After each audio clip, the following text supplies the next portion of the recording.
егов.kz порталында қате аударылған міндетті зейнетақы жарналарының және өсімпұлдың сомасын қайтару үшін егов.kz порталында авторизациядан өтіңіз.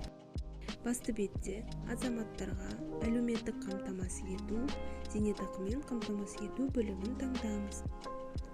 Қате аударылған міндетті зейнетақы жарналарының және өсімпұлдың сомасын қайтару қызметін таңдап, онлайн сұрау батырмасын басыңыз. Жұмыс берушінің БСН номерін, байланыс нөмірді және электронды поштаны көрсетіңіз.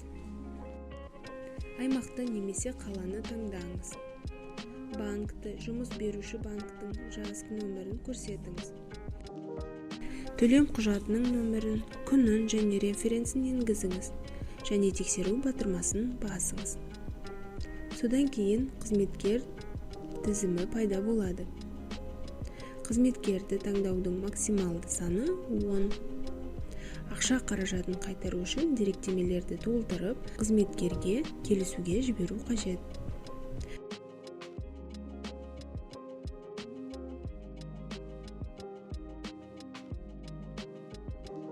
Қызметкер қол қойғаннан кейін, қызметке қол қойып, өтінімді қарастыруға жіберіңіз. Қызмет көрсету нәтижесі егов.kz порталының жеке кабинетінде пайда болады.